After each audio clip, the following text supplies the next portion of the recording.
అందరికి నమస్తే. 5గురు మినిస్టర్లు, 11 మంది ఎమ్మెల్యేలు.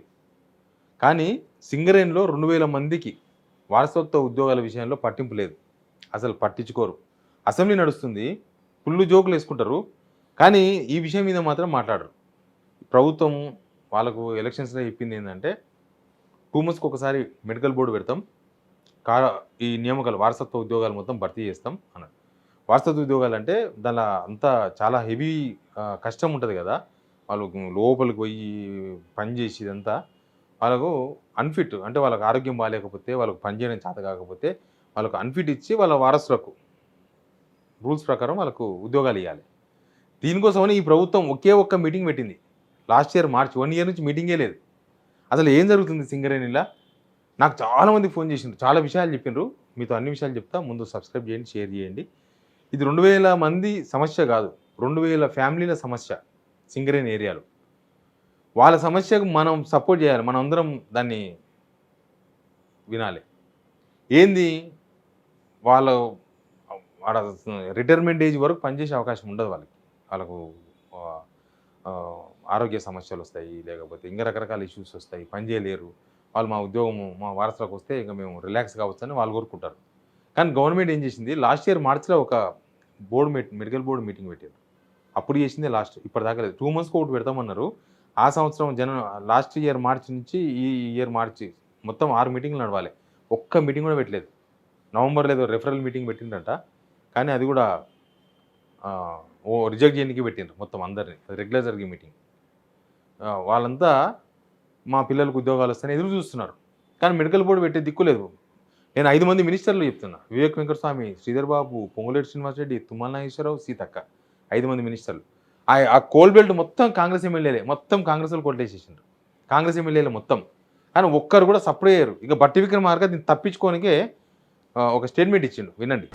15, 19 నుంచి 2020, 23 వరకు మొత్తం 5 సంవత్సరాల్లో 13,119 మంది ఇన్వాలిడేషన్ కిందకి వచ్చారు. అంటే ఈ సంఖ్య ఒకటేసారి చాలా పెద్దగా జంప్ అయిపోయింది.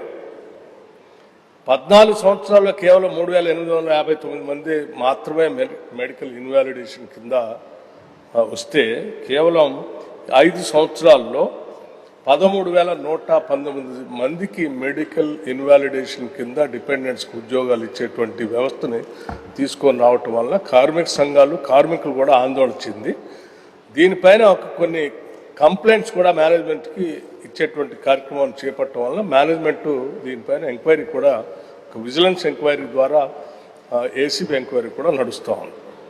ఏమంటాడు? పోయిన గవర్నమెంట్లో వారసత్వ ఉద్యోగాలు అవన్నీ ఏదో జరిగింది. దాని మీద విజిలెన్స్ ఎంక్వైరీ చేసినాం. అందుకే చేస్తలేమంటుండు. దానికి దీనికి ఏమైనా సంబంధం ఉందా? అసలు చంద్రబాబు నాయుడు ఆపిపోయిండు ఈ వారసత్వ ఉద్యోగాలు. మళ్ళీ కేసీఆర్ గవర్నమెంట్ వచ్చినాకనే వారసత్వ ఉద్యోగాల తెలంగాణ వచ్చింది, మన పిల్లలకు ఉద్యోగాలు రావాలి కదా, రిక్రూట్మెంట్ అవుతుంది కదా అని చెప్పేసి ఓపెన్ చేసిండ్రు.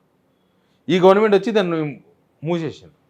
వీళ్ళ ప్లాన్ను మొత్తం వారసత్వ ఉద్యోగాలు లేకుండా చేద్దామనా, ఆ సింగరేణి లేకుండా చేద్దామనా, సింగరేణి మొత్తం ప్రైవేట్ చేద్దామనా. ఎందుకంటే వీళ్ళకి వచ్చిన కోల్ మైన్స్ మొత్తం ప్రైవేట్లోకి ఇస్తున్నారు. లేదా ఒకటి కొమరెడ్డి వాళ్ళు వీళ్ళు పంచాయతీ పెట్టుకున్నారు. ఒకటి అట్లాంటి గొడవలు నడుస్తున్నాయి. ఎక్కడ వచ్చినా ఆ కోల్ బ్లాక్లు ప్రైవేట్కి ఇచ్చే సింగరేణి పని చేయకుండా బయటలోకి ఇస్తున్నారు. సింగరేణికి ఇస్తే సింగరేణిలో ఉద్యోగాలు అవసరం పడుతుంది. సింగరేణిలో ఉద్యోగాలు ఇవ్వాలంటే కోల్ మైన్స్ కావాలి.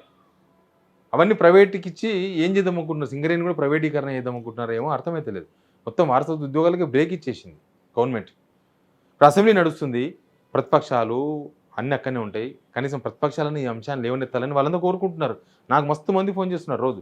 వివేక్ వెంకటస్వామి దగ్గరికి గోదావరి కనికి పోయినట్టు కొంతమంది గ్యాంగు. పోతే పొద్దుంచి సాయంత్రం కూర్చోబెట్టి చేతులు ఉప్పుకుంటూ పోయినట్ట. ఆయన ఆ ఓట్లతోన ఆయన మంత్రి అయ్యిండు. వాళ్ళ కొడుకు ఎంపీ అయ్యిండు. వాళ్ళ అన్న ఎమ్మెల్యే అయ్యిండు. వాళ్ళ ఇంట్లో 3 పదవులు వచ్చినాయి సింగరేణి ఎంప్లాయీస్ ఆ కార్మికులతోన. ఆయన మరి గంటలు పొద్దున్న రాత్రి దాకా కూర్చోబెట్టి ఎందుకు పంపించిన చేతులు ఉప్పుకుంటూ పోయిండు? అసలు ఆయన ఆ మంత్రి పదవికి రాజీనామా చేయాలి నిజంగా చెప్పాలంటే. వాళ్ళకు అన్యాయం చేసి అన్యాయం జరుగుతుంటే చూసుకుంటా కూర్చొని ఏం లాభం పదవులు వచ్చి మీకు? మీ కుటుంబం కోసం పదవులు వచ్చినట్టుంది. వాళ్ళకి ఏం ఉపయోగపడుతుంది సింగరేణి వాళ్ళకి?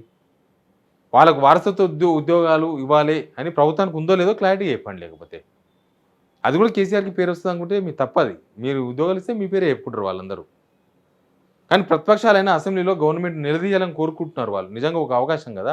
వాళ్ళు వచ్చి అడగలేరు. వాళ్ళకి ఏ మినిస్టర్ అపాయింట్మెంట్ ఇస్తలేడు. ఏ ఎమ్మెల్యే అపాయింట్మెంట్ ఇస్తలేడు ఆ కార్మికుల ఆ పిల్లలకు. వాళ్ళు చెప్పుదామంటే ఎవరు ఇంటలేరు. కనీసం ప్రతిపక్షాలు ఆడ ఫేస్ టు ఫేస్ ఉంటాయి కాబట్టి ప్రభుత్వాన్ని ఒప్పిస్తే కనీసం వాళ్ళకి ఒక మెడికల్ బోర్డ్ మీటింగ్ పెడితే ఆ వారసత్వ ఉద్యోగాలు కనీసం వాళ్ళకొస్తాయి. ప్రభుత్వం అయితే ఏదో ప్లాన్‌లో ఉంది. దీన్ని ప్రతిపక్షం కొంచెం క్వెషన్ చేసి అసెంబ్లీలో ఇష్యూ మీద కొంచెం ఔట్‌కమ్ తేవాలి. ఇంకోటేందంటే ఇది 2000 కుటుంబాలో లేకపోతే 2000 మంది సమస్య కాదు. మనందరి సమస్య. తెలంగాణ కోల్ మైన్ మనది. మన ఆస్తి. దాన్ని ఏం జరుగుతుందో అర్థమైతే లేదు కాబట్టి షేర్ కూడా చేయండి. సబ్స్క్రైబ్ కూడా చేయండి.